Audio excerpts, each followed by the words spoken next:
Na história do Brasil, nós temos que observar que as elites brasileiras, atrasadas, conservadoras, sempre entenderam a educação e a cultura como uma verdadeira ameaça aos seus privilégios.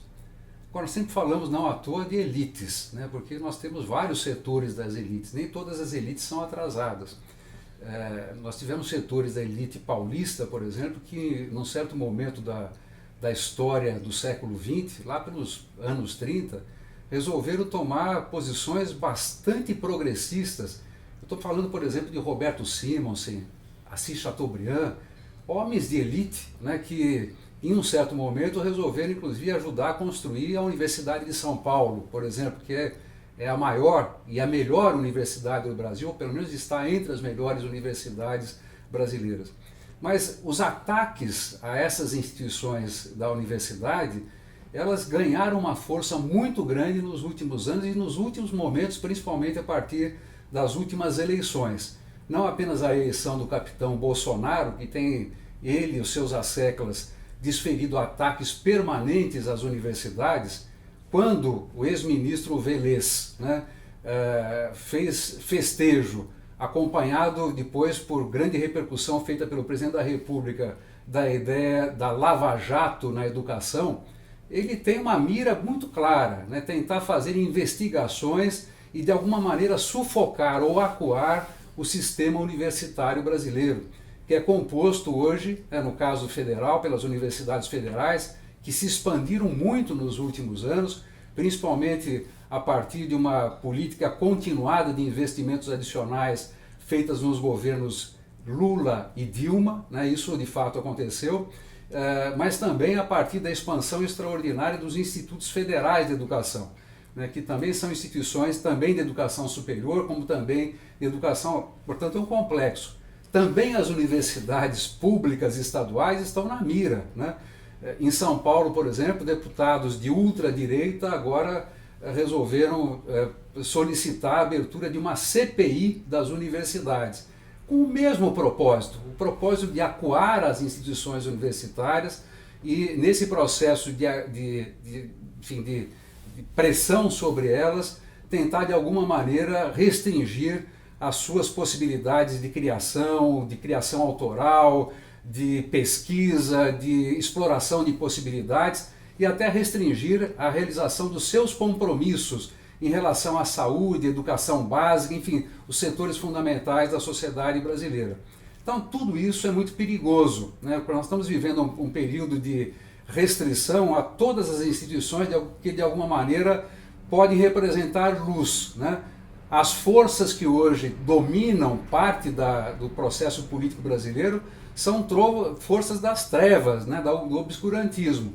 E essas forças enxergam nas universidades, como também nas escolas, nos professores e na cultura, uma ameaça, né, à sua própria existência. Não é à toa que em governos como até no estado de São Paulo, medidas são tomadas no sentido de restringir e de cortes brutais em relação às verbas para a área da cultura. Pretende-se, portanto, também retirar ou, de alguma maneira, condicionar a certa produtividade as verbas que as universidades públicas recebem. Em São Paulo, por exemplo, constitucionalmente, as universidades USP, Unesp e Unicamp têm o direito de receber 9,57% dos recursos provenientes do ICMS. Isso é uma garantia para a sua sustentação e para a sua autonomia. As universidades vivem um processo de crise, é importante reconhecer, mas boa parte desse processo de crise vem exatamente do sufoco que elas vêm sendo postas nesses últimos anos. Sufoco orçamentário, sufoco por falta de professores, por falta de equipamentos, por falta de verbas relacionadas à parte de pesquisa e extensão. Eu quero apenas dizer que essas iniciativas, Lava Jato da Educação, o atual ministro da Educação recém-nomeado, se quiser pacificar o Brasil, deveria dizer, em primeiro lugar, não existe essa história de Lava Jato na educação para processo de perseguição às universidades ou quem quer que seja. Isso não pode existir. O ministro da Educação deveria dizer, olha, vamos acabar com essa história de escola sem partido, porque na realidade dentro da ideia de escola sem partido, é a proposta de uma lei da mordaça, uma lei de silêncio, uma lei de censura prévia aos próprios professores.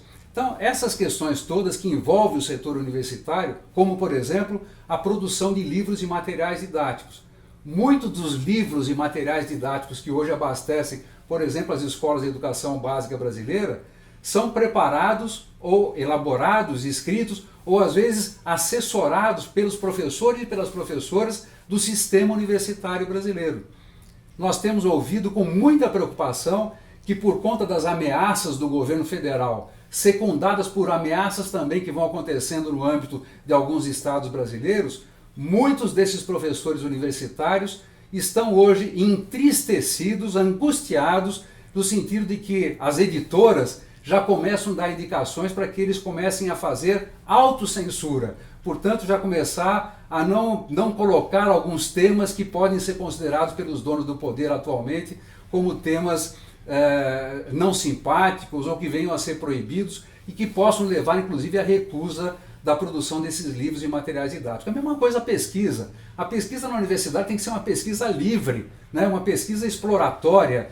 A universidade não pode ser medida apenas pela produtividade daquilo que seja imediatamente útil ao mercado e à sociedade.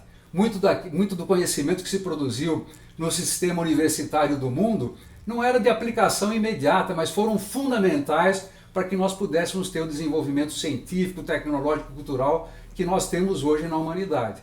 Portanto, toda forma de tolimento, de pressão, de opressão sobre as universidades, inclusive essas iniciativas canhestras relacionadas à CPI das universidades, vai exatamente no caudal de um processo opressivo contra o qual nós temos que reagir. Essa reação tem que ser dada e ser feita, tem que ser posta não de uma maneira silenciosa e acabrunhada. A reação, né, a resistência, deve ser feita na luta, e, portanto, essa luta exige uma mobilização de estudantes, professores, alunos e famílias, enfim, todos eles em defesa das instituições fundadoras da sociedade brasileira e daquilo que nós queremos como um Brasil democrático, desenvolvido e socialmente justo.